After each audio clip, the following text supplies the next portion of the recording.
Hello guys, welcome to LTX classes. ఇవాళ మనం ఇండియాలో ప్రజెంట్ సినారియోలో మనం ఎక్కువగా వింటున్న పదం coal and power crisis in India. ఇండియాలో కోల్ క్రైసిస్ వచ్చింది, దీనివల్ల పవర్ షార్టేజ్ వచ్చింది అని చెప్పి చాలా న్యూస్ పేపర్లో రావడం జరిగింది.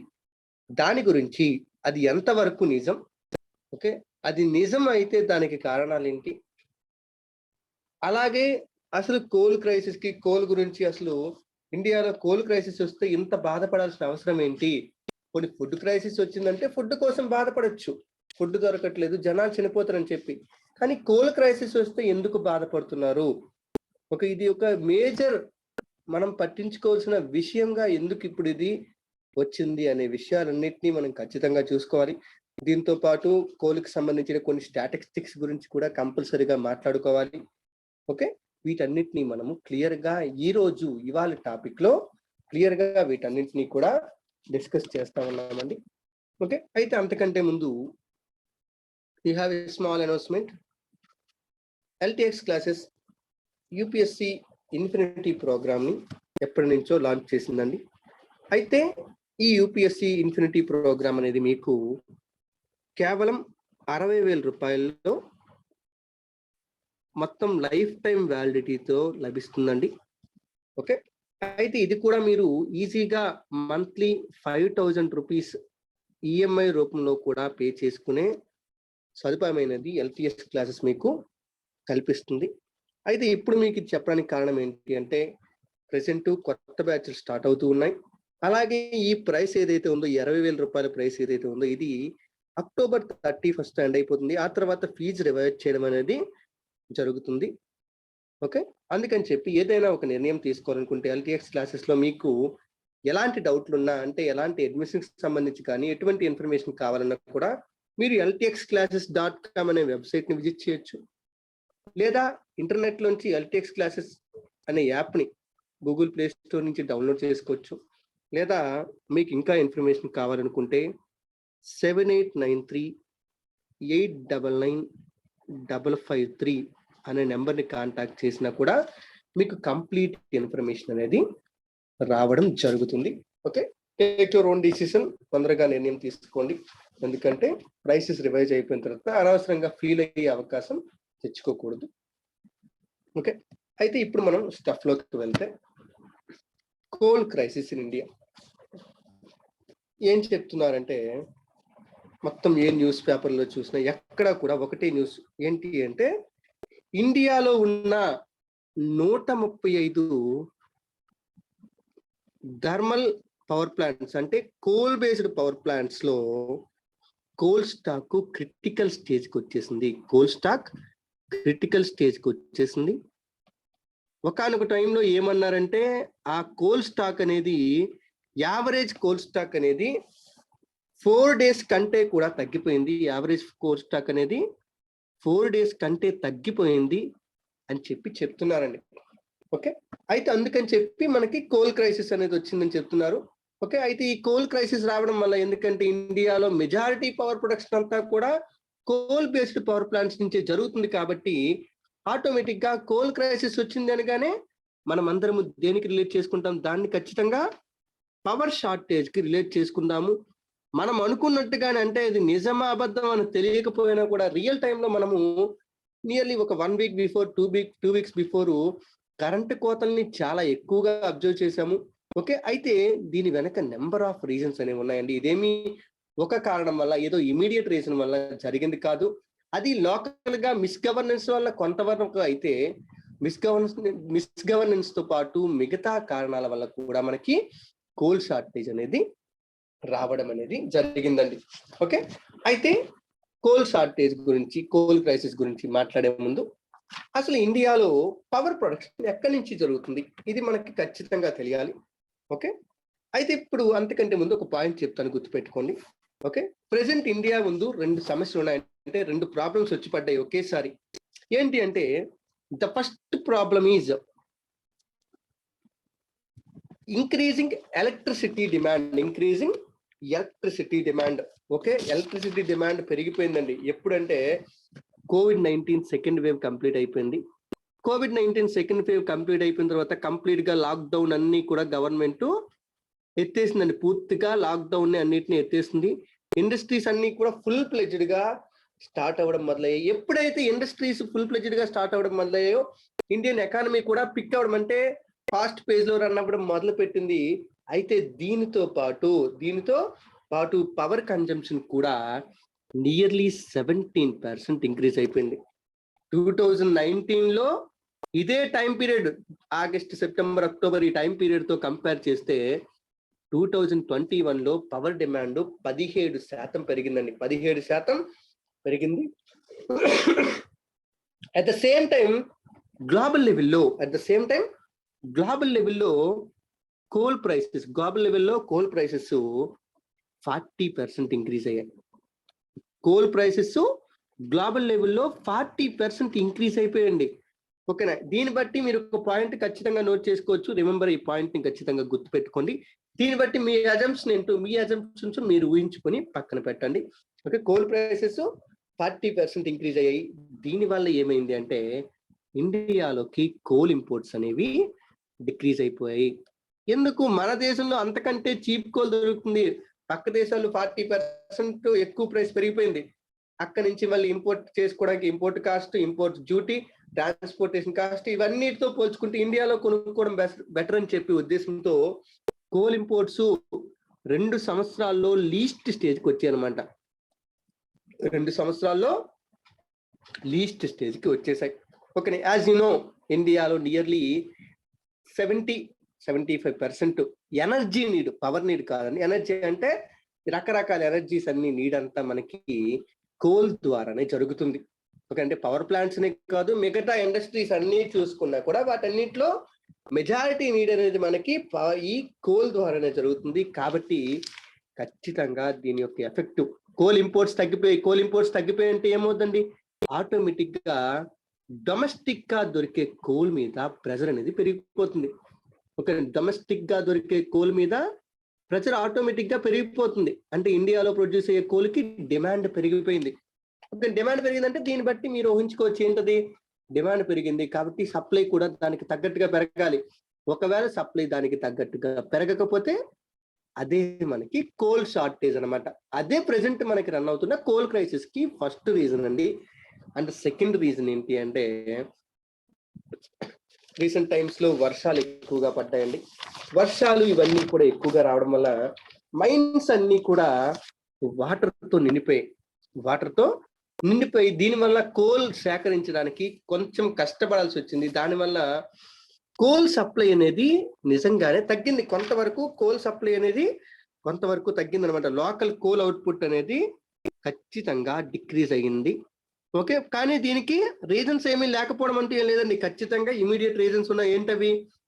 ఫ్లడ్స్ వల్ల, రీసెంట్ గా వచ్చిన ఫ్లడ్స్ వల్ల, సైక్లోన్స్ వల్ల. అంటే ఎక్కువగా మీకు తెలిసే ఉంటాయి, ఇండియాలో కోల్ మైన్స్ అన్ని కూడా ఈస్ట్ ఇండియాలో ఉన్నాయి. ఆ ఈస్ట్ ఇండియాలో బే ఆఫ్ బెంగాల్ బ్రాంచ్ వల్ల, సౌత్ వెస్ట్ మాన్సూన్ యొక్క బే ఆఫ్ బెంగాల్ బ్రాంచ్ వల్ల ఖచ్చితంగా ఎక్కువ రెయిన్ఫాల్ వస్తుంది. ఆ రెయిన్ఫాల్ వల్ల జార్ఖండ్, ఛత్తీస్గఢ్, ఒడిస్సా, వెస్ట్ బెంగాల్ ఈ స్టేట్స్ లోను, తెలంగాణ ఈ స్టేట్స్ లోను, చెన్నై ఈ స్టేట్స్ లోను, వీటన్నిటిలో కూడాను ఈ రెయిన్స్ వల్ల మైన్స్ అన్ని కూడా వాటర్ తో ఫుల్ అయిపోవడం వల్ల మనకి మైన్స్ నుంచి కోల్ ని ఎక్స్ట్రాక్ట్ చేయడం కష్టమైంది.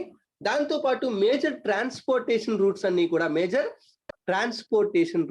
కూడా వాటర్ తో నిండిపోయి వాటర్ వల్ల పాడైపోయి దాని వల్ల కూడా కోల్ సప్లైకి కొంత ఇబ్బంది అనేది కలిగింది. దీనివల్ల అంటే ఇలా ఇబ్బంది కలగడం వల్ల ఇండియాలో మొత్తం 135 కోల్ బేస్డ్ పవర్ ప్లాంట్స్ ఉన్నాయండి. Coal based power plants, thermal power plants అనేవి ఎయిదర్ కోల్ మీద రన్ అవ్వచ్చు, లేదా నేచురల్ గ్యాస్ మీద రన్ అవ్వచ్చు, లేదా డీజిల్ మీద రన్ అవ్వచ్చు అని 3 రకాలు ఉంటాయి. అయితే అందులో కోల్ బేస్డ్ పవర్ ప్లాంట్స్ మనకి నియర్లీ 135 పవర్ ప్లాంట్స్ ఉన్నాయి. అయితే సెప్టెంబర్ నెలాఖరికి కరెక్ట్ గా చూస్తే ఈ 135 కోల్ బేస్డ్ పవర్ ప్లాంట్స్ లో 16 పవర్ ప్లాంట్స్ దగ్గర అసలు కోల్ స్టాక్ లేదు, జీరో స్టాక్. ఓకే, అంటే వాటిని అవి పూర్తిగా ప్రొడక్షన్ ని షట్ డౌన్ చేసేసాయి. ఓకేనా, and half of the plants 50% plants దగ్గర కరెక్ట్ గా చెప్పాలంటే 3 రోజులకి సరిపడా కోల్ స్టాక్ మాత్రమే ఉందండి. ఓకే, అండ్ 80% దగ్గర 80% పవర్ ప్లాంట్స్ దగ్గర కేవలము 1 వీక్ లెస్ దాన్ 7 days కి మాత్రమే సరిపడా స్టాక్ ఉంది. అంటే మొత్తం మీద ఇవన్నీ చూసుకుంటే యావరేజ్ గా ఇండియాలో ఉన్న పవర్ ప్లాంట్స్ దగ్గర, థర్మల్ పవర్ ప్లాంట్స్ దగ్గర 4 days కి సరిపడా స్టాక్ మాత్రమే ఉంది. అందుకని అప్పుడు అది ఒక కన్సర్న్ అనమాట, ఖచ్చితంగా కన్సర్న్. ఓకేనా, అయితే స్టాక్ మామూలుగా ఇక్కడ ఎన్ని రోజులు ఉందని చెప్తున్నాం, 4 రోజులు ఉంది, 3 రోజులకి సరిపడా ఉంది, కొన్నిటి దగ్గర 7 రోజులకి సరిపడా స్టాక్ ఉంది అని చెప్తున్నాం. ఓకేనా, అయితే అసలు ఇండియాలో రూల్స్ ప్రకారం ఎంత స్టాక్ ఉండాలి,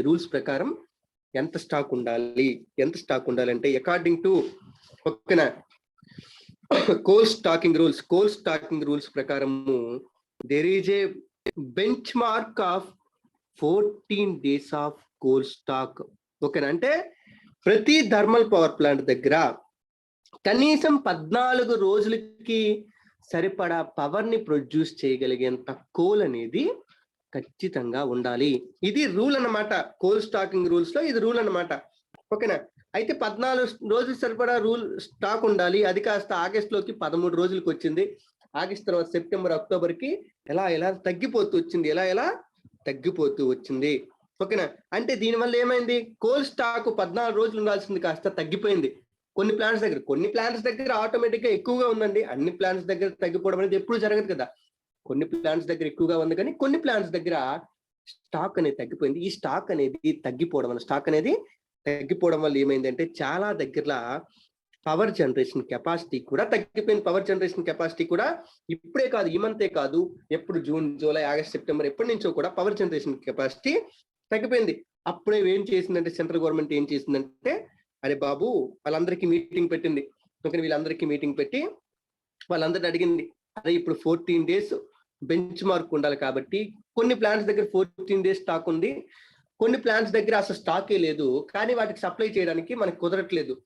ఓకేనా, అయితే ఈ బెంచ్ మార్క్ ని 10 days కి తగ్గించే అవకాశం ఏమైనా ఉందా? 10 days కి తగ్గించే అవకాశం ఉందా?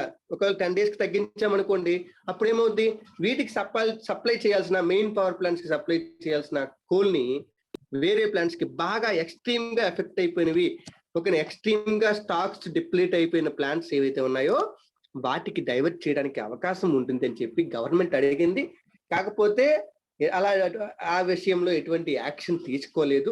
ఓకే, కానీ ప్రెసెంట్ సినారియోలో కోల్ క్రైసిస్ అనేది ఇండియాలో అంత ఎక్కువగా ఏమీ లేదని చెప్పి గవర్నమెంట్ అయితే చెప్తుందండి. గవర్నమెంట్ ప్రకారం చెప్పాలంటే గవర్నమెంట్ ఏం చెప్తుందో మీరు వినండి, ఒకసారి చెప్తాను.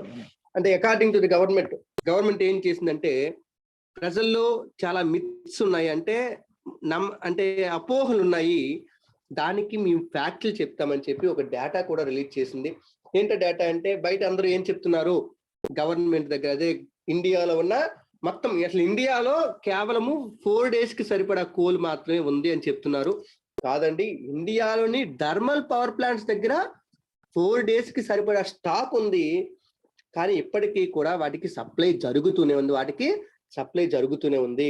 ఓకేనా, అలాగే బయట మిత్ ఏం చెప్తున్నా అంటే, జనాలందరూ ఏం ఊహించుకుంటున్నారు, పవర్ డిస్ట్రప్షన్ జరిగే అవకాశం ఉంది, ఎందుకంటే కోల్ సప్లై అనేది ఇర్రెగ్యులర్ గా ఉంది కాబట్టి పవర్ డిస్ట్రప్షన్స్ వచ్చే అవకాశం ఉంది అని చెప్పి బయట జనాలు అపోహపడుతుంటే, గవర్నమెంట్ ఏం చెప్తుంది, ప్రతి ప్లాంట్ దగ్గర కూడా స్టాక్ అనేది డైలీ బేసిస్ లో రెన్యూ అవుతూ ఉంటది. అంటే ప్రతి ప్లాంట్ కి డైలీ బేసిస్ లో కోల్ సప్లై అనేది జరుగుతూ ఉంటది. అంటే ఈ 4 రోజుల ఉన్న కోల్ అయిపోతే మరి ప్రొడ్యూస్ అవ్వదు అంటే ఇంకా పవర్ ప్రొడ్యూస్ చేయలేరు అని మీరు అనుకోవద్దు. ఎందుకంటే డైలీ పవర్ ప్లాంట్స్ కి ట్రైన్ల ద్వారా కోల్ వెళ్తానే ఉంటది. ఓకేనా, అయితే ఆ ఉన్న స్టాక్ 4 రోజులకు సరిపోద్ది. ఒకవేళ కోల్ సప్లై పూర్తిగా ఆగిపోతే, కోల్ సప్లై అంటే ఎక్కడి నుంచి, మైన్స్ నుంచి ప్లాంట్స్ కి కోల్ సప్లై ఆగిపోతే మాత్రమే మనకి ఇలా జరుగుతుంది. కానీ సప్లై అలా కంటిన్యూస్ గా జరుగుతూ ఉంది కాబట్టి మీరు భయపడాల్సిన అవసరం లేదు, పవర్ డిస్ట్రప్షన్స్ రావు అని గవర్నమెంట్ చెప్తుంది. అలాగే ప్రజల్లో ఉన్న అపోహ ఏంటంటే coal India limited the major producer of coal in India. ఓకేనా, కోల్ ఇండియా లిమిటెడ్ ప్రజలకి సరిపడా అంటే పవర్ ప్లాంట్స్ కి సరిపడా కోల్ ని సప్లై చేయట్లేదు అని చెప్పి ప్రజల్లో ఒక అపోహ ఉండిపోయింది. గవర్నమెంట్ ఏం చెప్తుందంటే కోల్ ఇండియా ఇలాంటి సమయాల్లో కూడా ఇప్పటికీ ఫైనాన్షియల్ ఇయర్ లో 225 మిలియన్ టన్నుల కోల్ ని సప్లై చేసింది. అసలు చెప్పాలంటే చాలా సంవత్సరాలతో పోల్చుకుంటే ఇది చాలా ఎక్కువ. కాబట్టి కోల్ ఇండియాని ఏమి అనడానికి కూడా లేదు, ఎందుకంటే మనం ఆల్రెడీ చెప్పాము, డిమాండ్ పెరిగింది అంతేగాని కోల్ ఇండియాని మనం తప్పట్టగలమా? ఓకే, డిమాండ్ పెరిగింది ఎందుకు?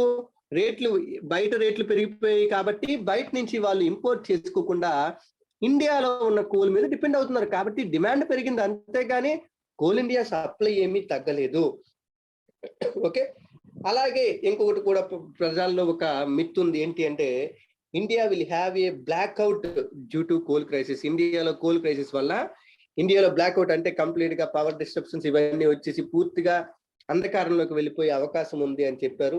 అయితే మినిస్ట్రీ ఆఫ్ కోల్ ఏం చెప్పింది అంటే వీటికి ఏమండి అలాంటిది ఏమీ లేదు. మనకి కావాల్సిన రీసోర్సెస్ అన్ని కోల్ రీసోర్సెస్ ఇండియాలో కావాల్సినంత ఉన్నాయి. ఎందుకంటే ఇండియా ప్రపంచంలోనే 4th లార్జెస్ట్ కోల్ రిజర్వ్స్ ని కలిగి ఉంది.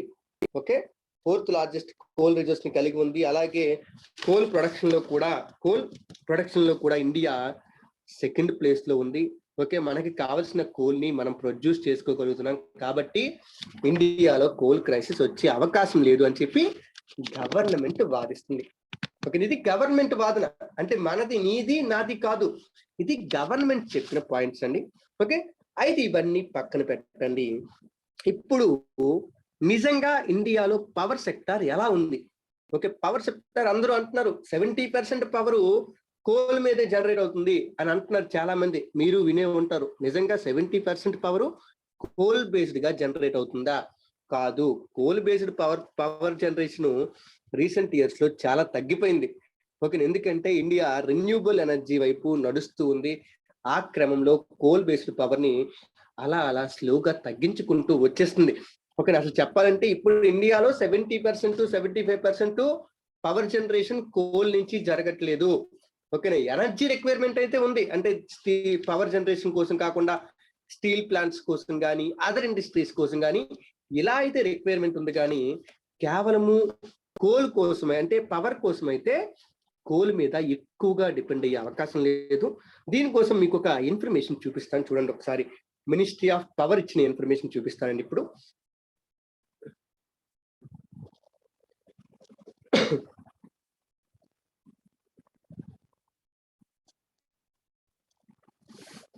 This information is provided by ministry of power అండి. పవర్ మినిస్ట్రీ దీన్ని ప్రొవైడ్ చేస్తుంది.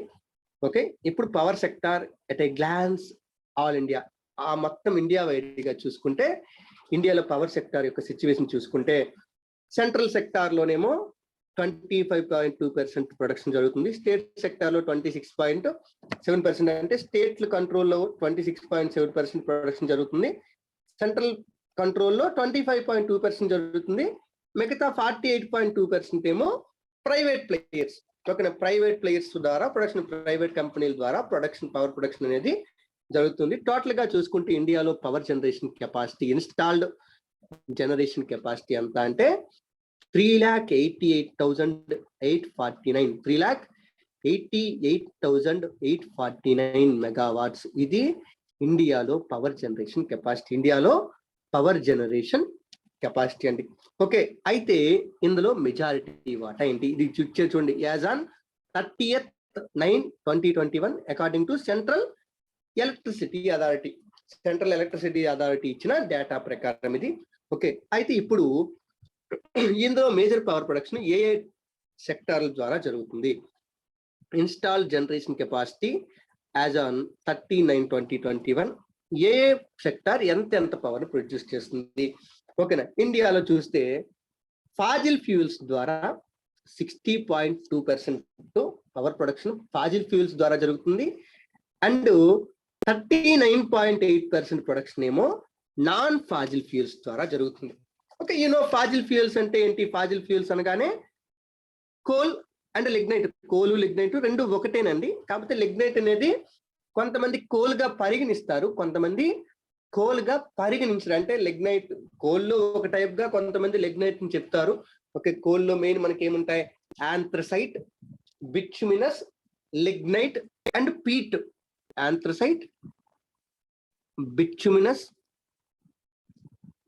లిగ్నైట్ అండ్ పీట్ అనే 4 రకాలు ఉంటాయండి. ఓకే, అయితే ఇందులో పీట్ అసలు ఎవరు కూడా కోల్ గా కన్సిడర్ చేయరు. పీట్ అంటే అసలు కోల్ కాదు, అంటే జస్ట్ అది ఏంటి అంటే ఆర్గానిక్ మ్యాటర్, ఇంకా డికంపోజ్ అవ్వకుండా ఉన్న ఆర్గానిక్ మ్యాటర్ అన్నమాట. అది కాస్త లిగ్నైట్ గా మారుద్ది, లిగ్నైట్ కాస్త బిట్యుమినస్ గా మారుద్ది, బిట్యుమినస్ కాస్త ఆంథ్రసైట్ కోల్ గా మారుద్ది.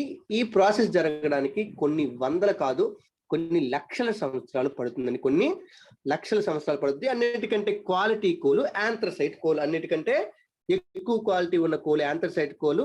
ఒక అన్నిటికంటే తక్కువ క్వాలిటీ ఉండే కోల్ ఏంటి అంటే బిట్యుమినస్ కోల్. ఇవి మనకి పక్కన పెడితే ఓకే, ఎక్కువ ప్రొడక్షన్, ఎక్కువ మొత్తం మెజారిటీ ప్రొడక్షన్ అంతా కూడా ఫాజిల్ ఫ్యూయల్స్ ద్వారా జరుగుతుంది. ఆ ఫాజిల్ ఫ్యూయల్స్ లో కూడా కోల్ ద్వారా 51.9% ప్లస్ లిగ్నైట్ ద్వారా 1.7%, అంటే నియర్లీ 53.6% పవర్ జనరేషన్ కోల్ ద్వారా జరుగుతుంది అనమాట. అంటే లిగ్నైట్ ని కూడా కోల్లో ఇంక్లూడ్ చేస్తే. ఓకేనా, తర్వాత గ్యాస్ బేస్డ్ చాలా తక్కువ అండి. గ్యాస్ బేస్డ్ 6.4%, నేచురల్ గ్యాస్ ద్వారా పవర్ ప్రొడక్షన్ 6.4% జరుగుతుంది. డీజిల్ ఎక్కడ వినియోగించరు, డీజిల్ ద్వారా జరుగుతుంది కేవలము 0.1%. అంటే చాలా చిన్న పవర్ ప్లాంట్స్ ఉంటాయి డీజిల్ బేస్డ్, అవి కూడా ఎక్కువగా మనకి ఇంటి దగ్గర ఉపయోగించేవి ఎక్కువ అన్నమాట డీజిల్ బేస్డ్. ఓకే, మొత్తం ఈ విధంగా చూసుకుంటే ఫాజిల్ ఫ్యూయల్స్ ద్వారా 60% పవర్ జనరేషన్ జరుగుతుంది. నాన్ ఫాజిల్ ఫ్యూయల్స్ లోకి వస్తే ఇందులో న్యూక్లియర్ ఎనర్జీ ఉంటుంది, రెన్యూబుల్ ఎనర్జీ ఉంటుంది. ఓకే, న్యూక్లియర్ ఎనర్జీ నాన్ ఫాజిలే, కానీ ఇది రెన్యూబుల్ కాదు. ఓకే, మిగతావన్నీ కూడా రెన్యూబుల్ ఎనర్జీ రిసోర్సెస్ అనమాట. రెన్యూబుల్ ఎనర్జీ రిసోర్సెస్ ని కేవలం కన్సిడర్ చేస్తే nearly 37.9% power generation renewable energy resources నుంచి జరుగుతుంది. రెన్యూబుల్ రిసోర్సెస్ అంటే గాలి, నీరు, సూర్యకాంతి, అలాగే వేవ్స్ ఎనర్జీ, టైడల్ ఎనర్జీ, ఇవన్నీ కూడా రెన్యూబుల్ సోర్సెస్ కిందకి వస్తాయి. ఆ రెన్యూబుల్ సోర్సెస్ లో మనకందరికీ తెలుసు, ఇప్పుడంటే కొత్తగా విండ్, సోలార్ ఎనర్జీ ఇవి కొత్తగా వచ్చాయి, కానీ ఎప్పటి నుంచో హైడ్రో ఎలక్ట్రిసిటీ ఉంది. ఓకే, అందుకని హైడ్రో ఎలక్ట్రిసిటీ నియర్లీ 12% ఇండియాలో పవర్ జనరేషన్ లో 12% పవర్ జనరేషన్ హైడ్రో ఎలక్ట్రిసిటీ రూపంలో జరుగుతుంది. అలా కాకుండా మిగతా రెన్యూబుల్ రిసోర్సెస్ నుంచి 26.1% పవర్ జనరేషన్ జరుగుతుంది. అండ్ ఫైనల్ గా లాస్ట్ కి న్యూక్లియర్ ద్వారా 1.7% పవర్ జనరేషన్ అనేది ఇండియాలో జరుగుతుందండి, ఇండియాలో జరుగుతూ ఉంది. ఓకే, అంటే దీన్ని అబ్జర్వ్ చేస్తే మీకు అర్థం అవ్వాల్సింది ఏంటంటే నియర్లీ 50 to 55% పవర్ జనరేషన్ అనేది కోల్ ద్వారా జరుగుతుంది. కోల్ ద్వారా 50 to 55% పవర్ జనరేషన్ అనేది కోల్ ద్వారా జరుగుతుంది. మిగతావన్నీ కూడా నార్మల్ గా మిగతా రిసోర్సెస్ వాటర్ ద్వారా కానీ, రెన్యూబుల్ రిసోర్సెస్ ద్వారా కానీ, లేదా న్యూక్లియర్ ఎనర్జీ ద్వారా కానీ జరుగుతూ ఉన్నాయి. ఓకే, ఇది పక్కన పెడితే ఇప్పుడు మనం మళ్ళీ మామూలు నార్మల్ టాపిక్ లోకి వెళ్ళిపోదాం. నార్మల్ టాపిక్ మళ్ళీ ఒకసారి ఇది క్లోజ్ చేస్తుంది చూడండి ఒకసారి.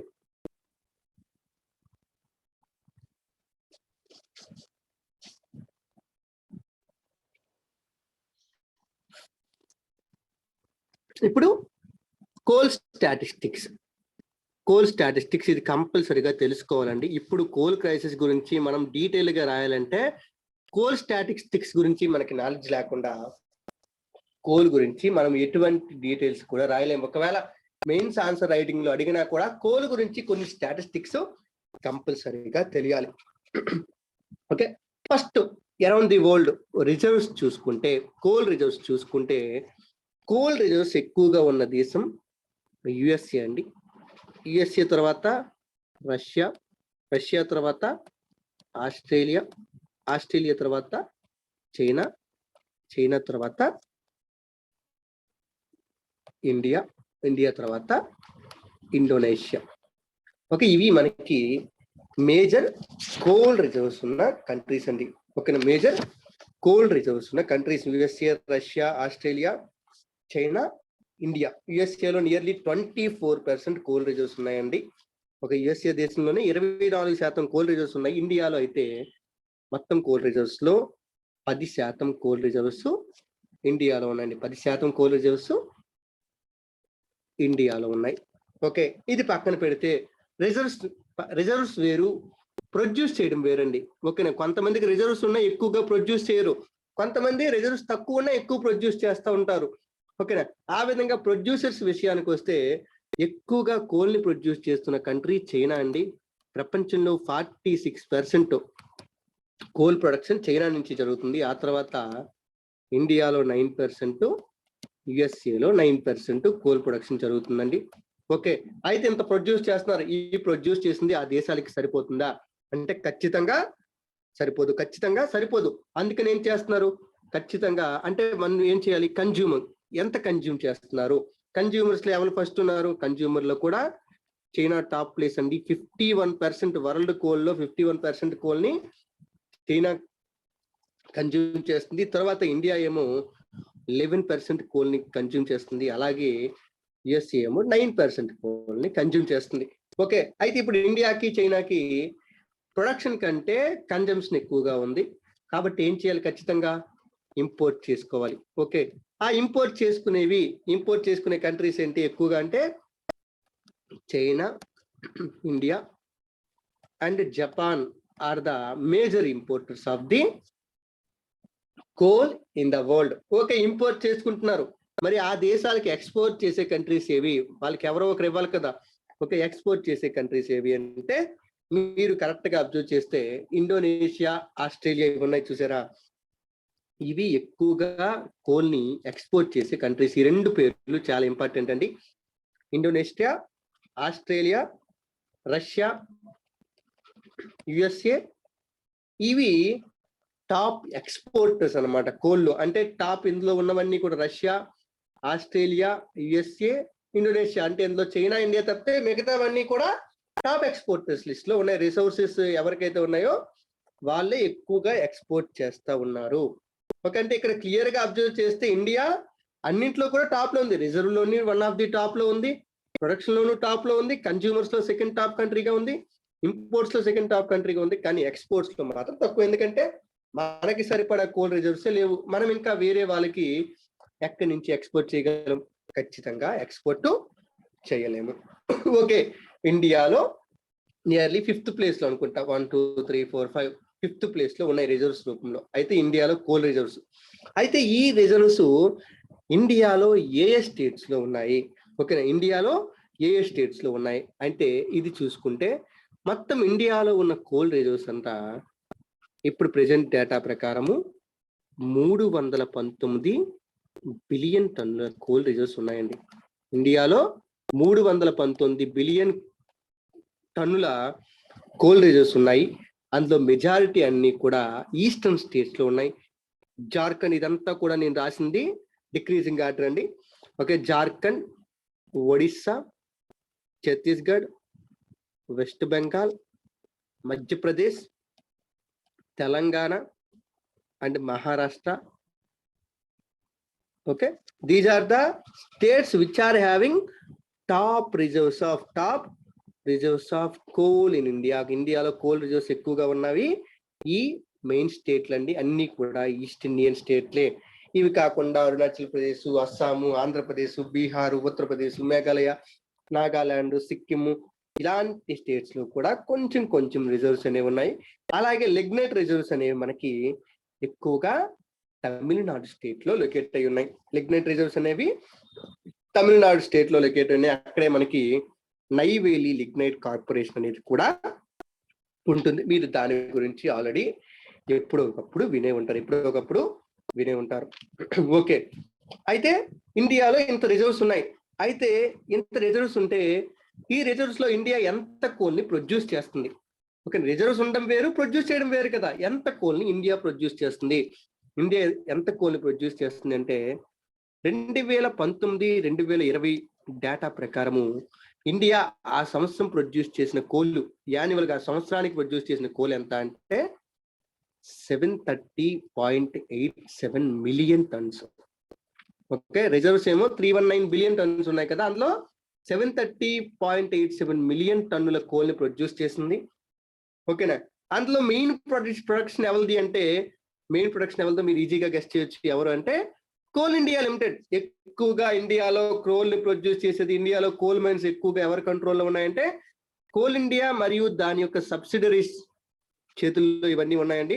ఓకేనా, కోల్ ఇండియా మరియు దాని సబ్సిడరీస్ ప్రొడ్యూస్ చేసిన కోల్ వాల్యూ ఎంత అంటే మెజారిటీ వాటా వీల్దేనండి 602.13 మిలియన్ టన్స్ ని కోల్ ఇండియా దాని సబ్సిడీస్ ప్రొడ్యూస్ చేశాయి. ఇది కాకుండా గవర్నమెంట్ కి, సెంట్రల్ గవర్నమెంట్ కి, స్టేట్ గవర్నమెంట్ కి మధ్య వెంచర్ గా ఉన్న Singareni collieries company limited, okay, Telangana state లో ఉన్న సింగరేణి కాలరీస్ కంపెనీ లిమిటెడ్ ఇంకా 64 మిలియన్ టన్నుల 64.04 మిలియన్ టన్నుల కోల్ ని ప్రొడ్యూస్ చేసింది. ఇవి కాకుండా ఈ నియర్లీ ఎంత కలిపింది 666 ఎంత అవుతుంది కదా ఈ రెండు కలిపి. ఇవి కాకుండా మిగతా అదర్ కంపెనీలు, చిన్న చిన్న కంపెనీలు, IISCO, Tata iron and steel company, లేకపోతే IISCO, Indian iron and steel company, ఇలాంటి కంపెనీలన్నీ కలిసి మిగతా కోల్ ని ప్రొడ్యూస్ చేస్తూ ఉన్నాయి. ఇక్కడ మనము ఏంటిది సింగరేణి కాలరీస్ ఖచ్చితంగా నోట్ చేసుకోవాలి. ఎందుకంటే సౌత్ ఇండియాలో ఉన్న మేజర్ ప్లాంట్స్ అన్నింటికి కూడా కోల్ సప్లై చేసేది ఎవరు అంటే సింగరేణి కాలరీస్. సింగరేణి కాలరీసే మనకి ఎక్కువగా కోల్ ని సప్లై చేస్తా ఉందండి. ఓకేనా, అయితే ఈ కోల్ అనేది ఫస్ట్ ప్రైవేట్ వాళ్ళ చేతిలో ఉండేది, ప్రజల చేతిలో ఉండేదండి. అంటే ప్రైవేట్ ఎవరు కావాలంటే వాళ్ళు మేనేజ్ చేసుకోవచ్చు. అయితే ఇలా అయితే కుదరదు, ఎవరు పడితే వాళ్ళు రెస్పాన్సిబిలిటీ లేకుండా కోల్ ని యూజ్ చేస్తున్నారు అనే ఉద్దేశంతో ఏం చేసింది సెంట్రల్ గవర్నమెంట్, ఏం చేసిందంటే నేషనలైజేషన్ ఆఫ్ కోల్ మైన్స్. ఇండియాలో ఉన్న కోల్ మైన్స్ ని కూడా బ్యాంకులు జాతీయం చేయడం చూసుంటారు కదా ఎకానమీలో, అలాగే ఇండియాలో ఉన్న కోల్ మైన్స్ అన్నిటినీ కూడా జాతీయం చేసేసింది. ఇండియాలో ఉన్న కోల్ మైన్స్ అన్నిటినీ కూడా జాతీయం చేసేసింది. ఎప్పుడు అంటే మనకి ఇన్ ద ఇయర్ ఆఫ్ 1971, 72, 73 ఈ 3 సంవత్సరాల్లో కూడా మనకి ఇండియాలో కోల్ మైన్స్ అనేవి జాతీయం చేయడం అనేది జరిగిందండి. అంటే మొత్తం అన్ని కూడా సెంట్రల్ గవర్నమెంట్ చేతిలోకి వెళ్ళిపోవడం అనేది జరిగింది. అందులో మెయిన్ 1971లో కోకింగ్ కోల్ మైన్స్ అన్నిటినీ కూడా జాతీయం చేశారు. 1973లోనేమో నాన్ కోకింగ్ కోల్ మైన్స్ నేమో జాతీయం చేశారు. తెలుసా కోకింగ్ కోల్ అంటే ఏంటి, నాన్ కోకింగ్ కోల్ అంటే ఏంటి? ఎప్పుడైనా విన్నారా? వినకపోతే ఒకసారి పాజ్ చేసుకుని ఆలోచించండి, తర్వాత వినండి. ఓకే, కోకింగ్ కోల్ అంటే ఏంటి అంటే వీటిలో కార్బన్ పర్సంటేజ్ చాలా ఎక్కువ, అయితే వీటిని బర్న్ చేస్తే వచ్చే యాష్ కంటెంట్ ఏమో చాలా తక్కువ. అంటే బూడిద ఎక్కువగా రాదనమాట కోకింగ్ కోల్ నుంచి. ఓకేనా, అలా కాకుండా నాన్ కోకింగ్ కోల్ అని ఉంటది. ఓకే, అంటే నాన్ కోకింగ్ కోల్ అంటే కోక్ గా మార్చడానికి పనికిరాదని అర్థం అనమాట. కోల్ ని కొన్ని డిగ్రీల టెంపరేచర్ దగ్గర వేడి చేస్తే కోక్ గా మారుతుందండి. ఆ కోక్ ని స్టీల్ ప్లాంట్స్ లోను వీటిలోను ఇన్పుట్ గా ఉపయోగిస్తారనమాట. ఓకేనా, అయితే కోక్ గా మార్చడానికి పనికిరాని కోల్ ని నాన్ కోకింగ్ కోల్ అంటాము. ఇందులో కార్బన్ కంటెంట్ ఏమో చాలా తక్కువ ఉంటది, దీన్ని కాలిస్తే వచ్చే యాష్ కంటెంట్ ఏమో చాలా ఎక్కువగా ఉంటదండి. ఓకేనా, అందుకని చెప్పి ఈ నాన్ కోకింగ్ కోల్ ని మనకి స్టీల్ ప్లాంట్ లోను వీటిలోను ఎక్కువగా వాడకుండా డైరెక్ట్ గా ఏం చేస్తారంటే సింపుల్ గా వీటిని థర్మల్ పవర్ ప్లాంట్స్ లో ఉపయోగిస్తారు. Non coking coal is used in thermal power plants and coking coal is used in steel plants. అలాగే ఇంకా ఎక్కడైతే రిక్వైర్మెంట్స్ ఉంటాయో వీటన్నిటి దగ్గర కూడా కోకింగ్ కోల్ ని ఉపయోగిస్తారు. అయితే ఈ క్లాసిఫికేషన్ అనేది మెయిన్ గ్రాస్ కెలోరిఫిక్ వాల్యూ అంటే తెలుసు కదా, ఒక పదార్థాన్ని బర్న్ చేస్తే ఎంత ఎనర్జీ రిలీజ్ చేస్తుంది, దాన్ని మనం కెలోరిఫిక్ వాల్యూ అంటాం. ఓకే, ఈ కెలోరిఫిక్ వాల్యూ బట్టి దీన్ని క్లాసిఫై చేస్తారు. ఓకే, కోకింగ్ కోల్ అని, నాన్ కోకింగ్ కోల్ అని. ఓకే, ఇలాగ కోకింగ్ కోల్ మైన్స్ ని, నాన్ కోకింగ్ కోల్ మైన్స్ ని 1971, 1973 ఇయర్స్ లో గవర్నమెంట్ జాతీయం చేయడం అనేది జరిగిందండి. ఓకేనా, in the year of 1972 particular గా 1972 సంవత్సరంలో గవర్నమెంట్ ఏం చేసిందంటే మొత్తం కోకింగ్ కోల్ మైన్స్ ని కోక్ ఓవెన్ ప్లాంట్ అంటే ఏంటి అంటే కోల్ ని కోక్ గా మార్చే ప్లాంట్ అనమాట, కోక్ ఓవెన్ ప్లాంట్స్. ఈ ప్లాంట్స్ అన్నింటినీ కూడా 1972లో జాతీయం చేసేసింది, ఎక్సెప్ట్ టిస్కో అండ్ ఇస్కో. ఒక టిస్కో దగ్గర ఉన్న కోకింగ్ ప్లాంట్స్ ని, కోకింగ్ మైన్స్ ని, అలాగే ఇస్కో దగ్గర ఉన్న కోకింగ్ ప్లాంట్స్ ని, కోకింగ్ మైన్స్ ని తప్ప మిగతా వాటన్నిటినీ కూడా జాతీయం చేయడం జరిగింది. వాటన్నిటినీ కలిపి భారత్ కోకింగ్ కోల్ లిమిటెడ్ అనే ఒక కొత్త కంపెనీని కూడా స్టార్ట్ చేసింది. ఓకే, ఇది కొత్త పిఎస్యు అండి. అలాగే 1973లో నాన్ కోకింగ్ కోల్ అన్నాం కదా, ఓకే, దాన్నే కోల్ మైన్స్ నేషనలైజేషన్ యాక్ట్ 1973, ఇది ఇంపార్టెంట్ అండి. కోల్ మైన్స్ నేషనలైజేషన్ యాక్ట్ 1973, ఇది ఖచ్చితంగా గుర్తుపెట్టుకోండి. ఓకే, ఇంతవరకు మనకి ఇది జరిగిందనమాట, కోల్కి సంబంధించి ఇది జరిగిందనమాట, ఇంత ఈవెంట్ అంతా జరిగిందనమాట. అయితే రీసెంట్ గా ఏం చెప్పామండి, కోల్ ఇంపోర్ట్స్ అనేవి తగ్గిపోయాయని చెప్పాం. ఓకేనా, ఎందుకంటే ఇండియాలో చాలా వరకు నియర్లీ 1/4 నీడ్స్ ఇంపోర్ట్స్ ద్వారానే జరుగుతాయి. ఓకేనా, 1/4 కోల్ అవసరాలన్నీ కూడా ఇంపోర్ట్స్ ద్వారానే తీరుతాయండి. ఓకే, అంటే ఫర్ ఎగ్జాంపుల్ మీకు చెప్పాం కదా, ఏంటది 730.87 మిలియన్ టన్స్ కోల్ ప్రొడక్షన్ జరిగింది. అయితే at the same time imports ఎంత జరిగాయో తెలుసా, 248.53 మిలియన్ టన్స్ 2019 సంవత్సరంలో.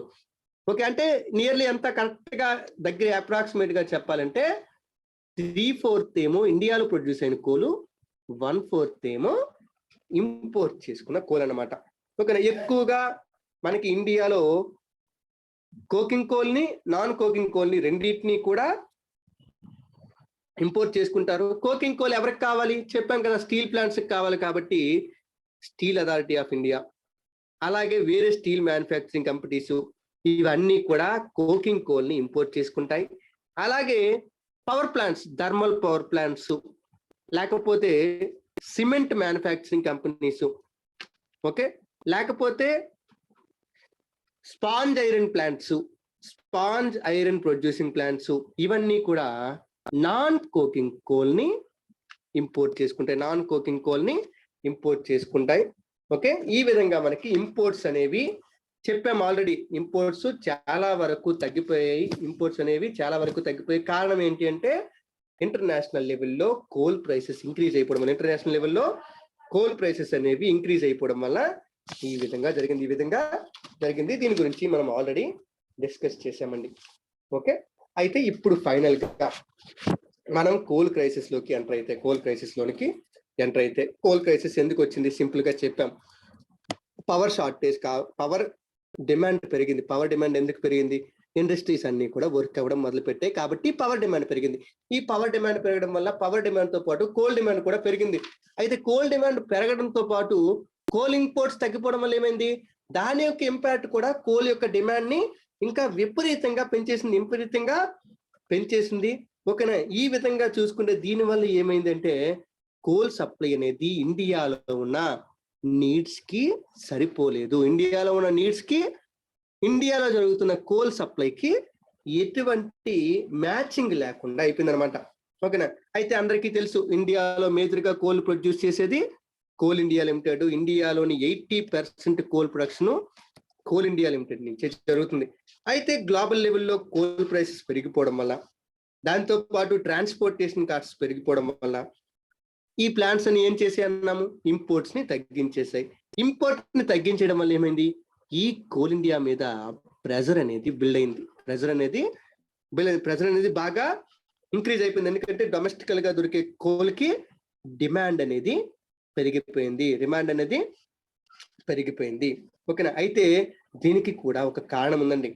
అంటే ఇంపోర్ట్స్ అసలు అంత కాస్ట్లీ అయిపోవడం కారణం ఏంటి తెలుసా, ఆస్ట్రేలియా, ఇండోనేషియా, ఈ 2 దేశాలు మేజర్ ఎక్స్పోర్టర్స్ అని చెప్పాం మనం తొలి. ఓకేనా, అయితే ఈ దేశాలు మేజర్ ఎక్స్పోర్టర్స్ కాబట్టి ప్రైస్ కూడా ఎక్కువగా ఎవరు డిసైడ్ చేస్తారు, ఈ దేశాల నుంచి. ఇప్పుడు ఫర్ ఎగ్జాంపుల్ ఆయిల్ ప్రైసెస్ ఉన్నాయంటే ఒపెక్ ప్లస్ వీళ్ళే కదా ఆయిల్ ప్రైసెస్ డిసైడ్ చేస్తూ ఉంటారు. అలాగే మనకి ఈ ఆస్ట్రేలియా లేకపోతే ఇండోనేషియా, వీళ్ళు ఎక్కువగా కోల్ ప్రొడక్షన్ ఎక్కువగా, కోల్ ఎక్స్పోర్ట్ ఎక్కువగా వీళ్ళ నుంచి జరుగుతుంది కాబట్టి వీళ్ళు ఎక్కువగా వీళ్ళ మీద అన్ని కంట్రీస్ డిపెండ్ అయి ఉంటాయి. ఓకే, అందువల్ల ఏమైంది, మేజర్ గా చైనా అండ్ ఇండియా రెండు పెద్ద దేశాలకి కోల్ ప్రొడక్షన్ చాలా అవసరం. ఈ రెండింటికి కూడా కోల్ చాలా అవసరము. మీరు ఆగస్టు మంత్ లో చూసుంటే చైనాలో కూడా పవర్ క్రైసిస్ వచ్చింది, చైనాలో కూడా కోల్ క్రైసిస్ వచ్చింది.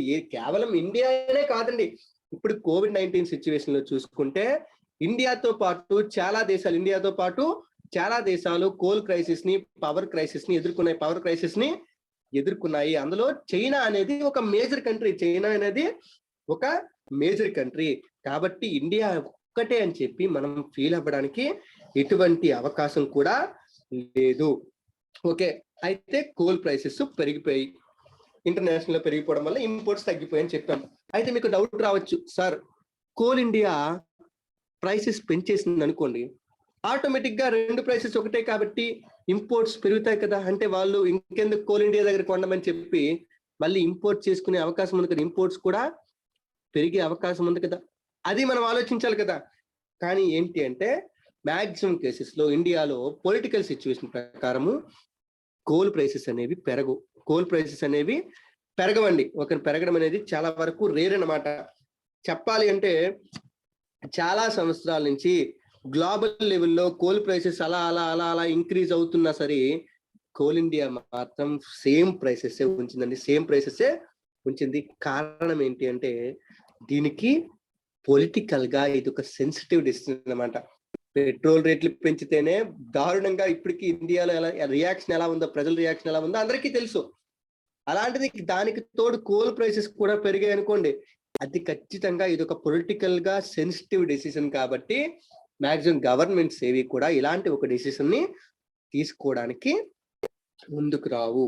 ఓకే, కోల్ ప్రైసెస్ పెరగలేదు, దాంతో కోల్ యొక్క ప్రొడక్షన్ అనేది పెరిగే అవకాశం లేదు. కోల్ ప్రొడక్షన్ అనేది పెరిగే అవకాశం లేదు. కానీ ఇప్పుడు కోల్ ఇండియా ఆలోచిస్తుంది ఎలా అయినా సరే కోల్ ప్రైసెస్ ని పెంచాలి అని చెప్పి ఆలోచిస్తుంది.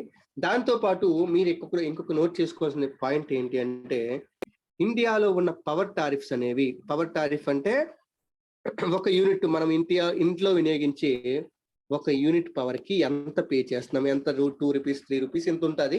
ఓకే, అయితే ఈ పవర్ టారిఫ్స్ అనేవి ప్రపంచంలోనే లోయెస్ట్ అన్నమాట. ఇండియాలో డేటా ఎలా అయితే చీప్ గా దొరుకుతుందో పవర్ టారిఫ్స్ కూడా చాలా తక్కువ రేటుకి దొరుకుతున్నాయి.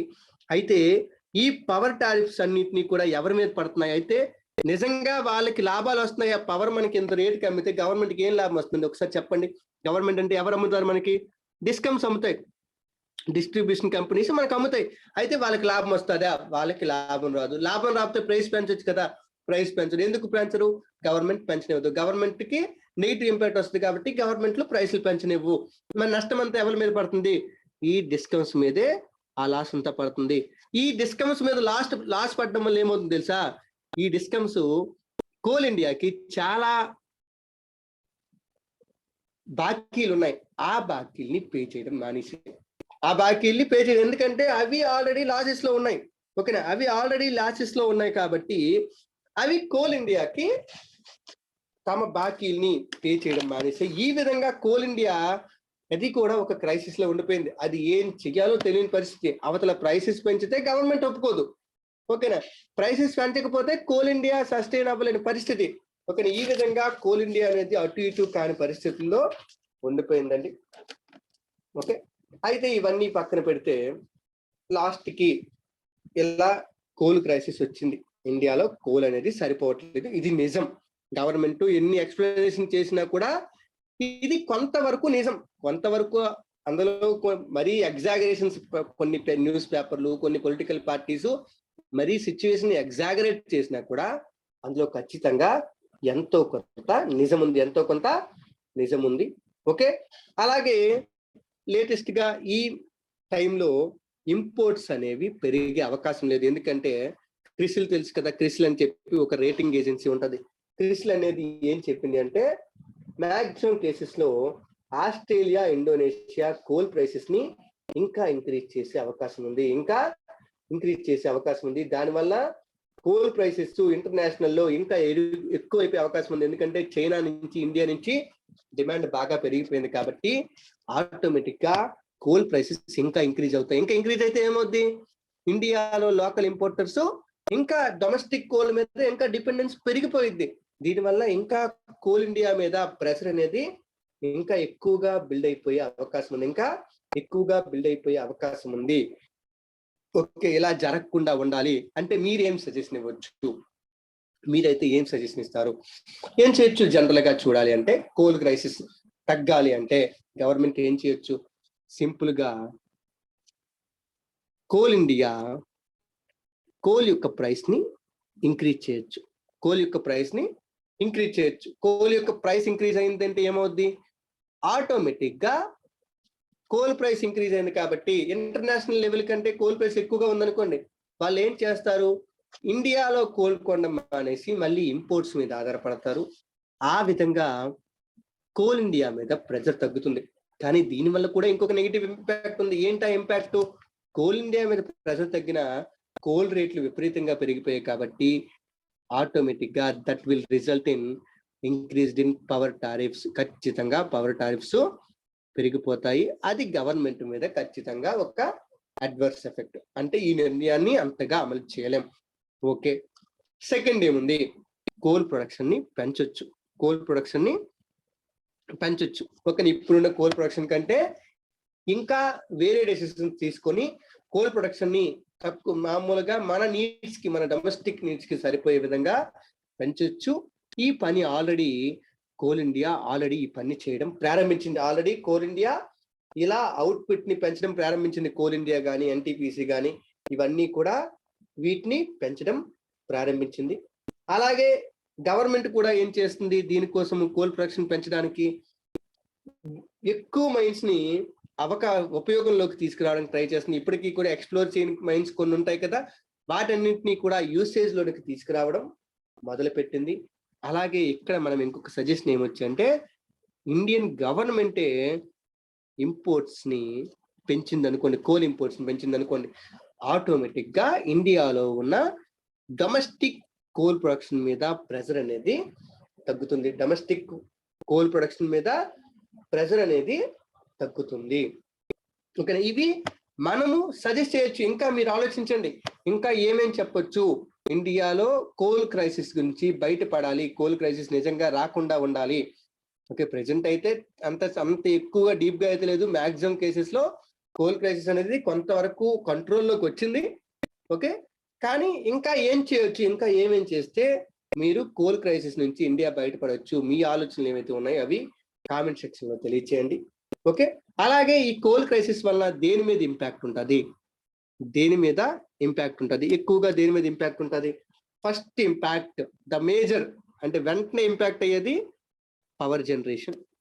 ఎందుకంటే 50 to 55% పవర్ జనరేషన్ మనకి కోల్ నుంచే జరుగుతుంది కాబట్టి పవర్ జనరేషన్ మీద మెయిన్ ఇంపాక్ట్ ఉంటుంది. ఓకే, ఈ పవర్ జనరేషన్ మీద ఎప్పుడైతే ఇంపాక్ట్ కలిగిందో దానివల్ల ఇండియన్ ఎకానమీ మీద ఇంపాక్ట్ ఉంటుంది. ఇండియన్ ఎకానమీ మీద ఇంపాక్ట్ ఉంటుంది. ఎందుకంటే ఇండియన్ ఎకానమీ ఇప్పుడిప్పుడే కరోనా నుంచి కోలుకొని, లాక్డౌన్ నుంచి కోలుకొని ఇప్పుడిప్పుడే ఓపెనింగ్ అవుతుంది. ఈ ఓపెనింగ్ అయితే మళ్ళీ సడన్ గా క్లోజ్ అయిపోయింది అంటే ఇప్పుడు మనం గ్రోత్ IMF చెప్తుంది, అందరూ చెప్తున్నారు ఇండియా మంచి గ్రోత్ రేట్ రికార్డ్ చేస్తుందని చెప్తున్నారు. అవన్నీ జరుగుతాయా అంటే ఖచ్చితంగా జరగవు. ఎందుకంటే కోల్ లేదు అంటే, పవర్ క్రైసిస్ వచ్చిందంటే చాలా వరకు ఇలాంటి ప్రొడక్షన్ అంతా కూడా ఆగిపోతుంది మనకి. ఒక ఎకానమిక్ లో మాక్సిమం ప్రొడక్షన్ అంతా కూడా డౌన్ స్కేల్ అయిపోతుంది అనమాట. ఒక కార్ ప్రొడక్షన్ అవ్వచ్చు, స్టీల్ ప్రొడక్షన్ అవ్వచ్చు, సిమెంట్ ప్రొడక్షన్ అవ్వచ్చు, ఇలాంటి ఏవైనా ప్రొడక్షన్ యాక్టివిటీస్ అన్ని కూడా డిక్రీజ్ అయిపోతాయి.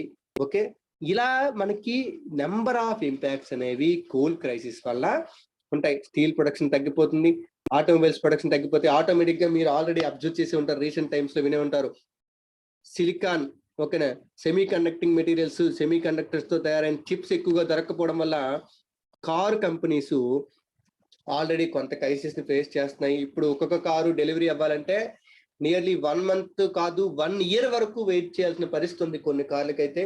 అంటే ఖచ్చితంగా ఒక దగ్గర జరిగే ఒక పని ఏదో ఒక పెద్ద ఫ్యాక్టర్ ని ఖచ్చితంగా ఇంపాక్ట్ చేస్తుంది. అలాగే కోల్ క్రైసిస్ కూడా ఇలా నెంబర్ ఆఫ్ ఫ్యాక్టర్స్ ని ఇంపాక్ట్ చేయడం అనేది జరుగుతుంది.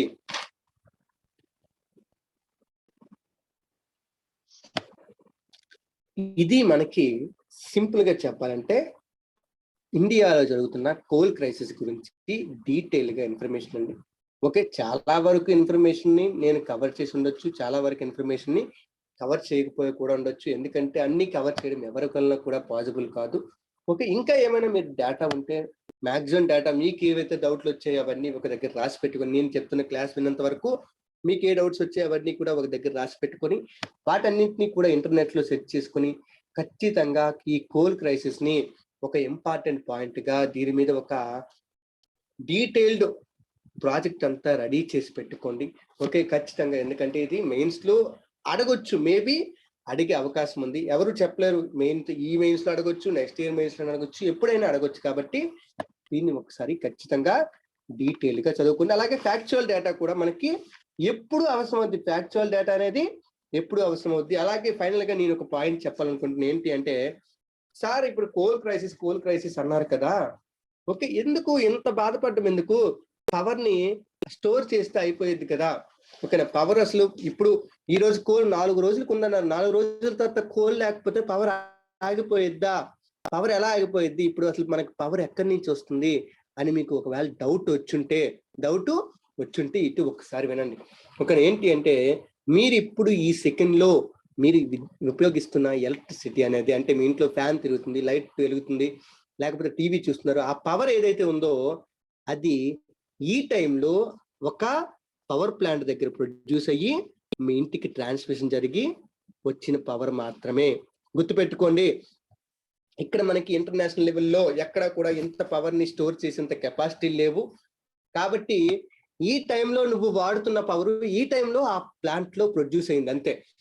ఓకేనా, అంటే ఈ పవర్ ఏంటి అంటే ఇది స్టోర్ అయిన పవర్ కాదు, నీకు ఈ సెకండ్ లో నువ్వు పవర్ వాడుతున్నావు అంటే ఆ పవర్ ఇప్పుడు ప్రొడ్యూస్ అయిన పవర్ ని నువ్వు వాడుతున్నావు, అంటే పవర్ ని స్టోర్ చేయడానికి, అంత పవర్ ని స్టోర్ చేయడానికి మన దగ్గర అవకాశం లేదు. ఓకేనా, అందుకని చెప్పి మీరు వింటా ఉంటారు ఎప్పుడైనా, ఓకేనా, మన డిమాండ్ కి తగ్గట్టుగా సప్లైని ఎప్పుడు కూడా పవర్ ప్లాంట్స్ మేనేజ్ చేస్తూ ఉంటాయి, డిమాండ్ ని సప్లైని మేనేజ్ చేస్తూ ఉంటాయి. ఓకేనా, ఎంత డిమాండ్ పెరిగింది వెంటనే సప్లై పెంచుతాయి, డిమాండ్ తగ్గింది వెంటనే సప్లై తగ్గిస్తాయి. ఎందుకు, డిమాండ్ పెరిగినప్పుడు సప్లై పెంచకపోతే లో వోల్టేజ్ వస్తుంది, డిమాండ్ తగ్గినప్పుడు సప్లై తగ్గించకపోతే హై వోల్టేజ్ వచ్చి ఇంట్లో ఉన్న ఇన్స్ట్రుమెంట్స్ అన్ని కూడా కాలిపోయే అవకాశం ఉంది. ఓకే, అంటే ఖచ్చితంగా మనకి డిమాండ్కి తగ్గట్టుగానే సప్లై అనేది ఉంటుంది. ఓకే, అంటే ఈ డిమాండ్ మనం ఇప్పుడు కోల్డ్ ఫర్ ఎగ్జాంపుల్ ఒక సబ్స్టేషన్ పరిధిలో మొత్తం తుఫాన్ వచ్చి మొత్తం ఇళ్ళన్నీ, అంటే ఇంట్లో ఉండే పవర్ సప్లై అంతా ఆగిపోయింది అంటే ఏంటి, డిమాండ్ అనేది తగ్గిపోయింది. కాబట్టి వెంటనే ఆ సబ్స్టేషన్ నుంచి ఆ power plant, thermal power plant కానీ హైడ్రో ఎలక్ట్రిక్ పవర్ ప్లాంట్ కానీ ఇన్ఫర్మేషన్ వెళ్తుంది, వాళ్ళు వెంటనే ఏం చేస్తారు, ఆటోమేటిక్ గా సప్లైని తగ్గించడం అనేది జరుగుతుంది అనమాట. అంటే ఈ విధంగా పవర్ మేనేజ్మెంట్ అనేది ఎప్పుడు నిరంతరం ఎప్పుడు జరుగుతూనే ఉంటది అనమాట. ఓకేనా, అలాగే ఇక్కడ ఇంకొక ఫ్యాక్ట్ కూడా మీకు చెప్పాలి, ఏంటి అంటే జనరల్ గా మైన్స్ అనేవి, ఓకే, మైన్స్ అనేవి సెంట్రల్ గవర్నమెంట్ కిందకి వస్తాయి, అలాగే స్టేట్ గవర్నమెంట్స్ కిందకి వస్తాయండి. ఎందుకు అంటే మైన్స్ అనేవి స్టేట్ లిస్ట్ లోనూ ఉన్నాయి and at the same time central list లో కూడా ఉన్నాయండి. ఓకేనా, సెంట్రల్ లిస్ట్ లో మనకి ఫస్ట్ సెంట్రల్ లిస్ట్ కంటే స్టేట్ లిస్ట్ లో 23 entry number 23.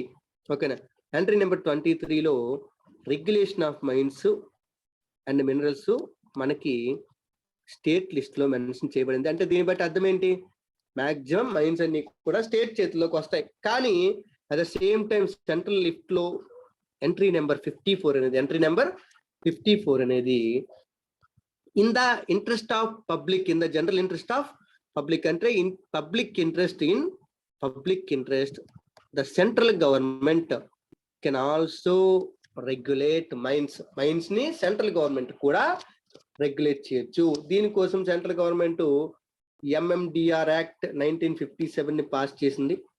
Okay, mines and minerals development regulation act 1957 ని పాస్ చేస్తుంది. దీని ద్వారా ప్రెసెంట్ మైన్స్ యొక్క మేనేజ్మెంట్ అంతా జరుగుతుంది. అందులో కొన్ని మైన్స్ స్టేట్ చేతిలో ఉంటాయి, కొన్ని మైన్స్ సెంట్రల్ గవర్నమెంట్ చేతిలో ఉంటాయి. అవి కోల్ ఇండియా అవ్వచ్చు, లేకపోతే వేరే మైన్స్, ఏ మైన్స్ అయినా కూడా మనకి ఇలాగే ఉంటాయి. ఓకే, ఇది మనకి బ్రీఫ్ గా కోల్ క్రైసిస్ గురించి, కోల్ గురించి కంప్లీట్ గా డీటెయిల్స్ మీకు అందాయి అనుకుంటున్నాము. ఒకవేళ ఇంకా మీకు ఏదైనా డీటెయిల్స్ అందలేదు అనిపిస్తే నిజంగా కామెంట్ సెక్షన్ లో తెలియచేయండి దయచేసి. ఓకే, ఒకవేళ ఇది చెప్పేటప్పుడు ఏవైనా చిన్న చిన్న తప్పులు దొరికి ఉన్నా కూడా దయచేసి క్షమించండి. ఓకే, ఇంతటితో ఇవాళ సెషన్ నేను కంప్లీట్ చేస్తాను. మళ్ళీ నెక్స్ట్ ఎప్పుడైనా ఒక ఇంపార్టెంట్ టాపిక్ తో, ఒక ఇంట్రెస్టింగ్ టాపిక్ తో మిమ్మల్ని కలుస్తాను. మీరు ఏమైనా సజెషన్స్ ఉంటే ఆ సజెషన్స్ కూడా కామెంట్ బాక్స్ లో తెలియచేయండి. That's it for today. Thank you. అలాగే మీరు ఒక విషయం చదువుకోండి, పిఎల్ఎఫ్ అంటే ఏంటో చదువుకోండి. Power load factor, sorry plant load factor. Plant load factor అంటే ఏంటి అని డీటెయిల్స్ చూసుకుని దాన్ని కావాలంటే కామెంట్ సెక్షన్ లో తెలియచేయండి. Plant load factor. Okay, thank you. Have a great day.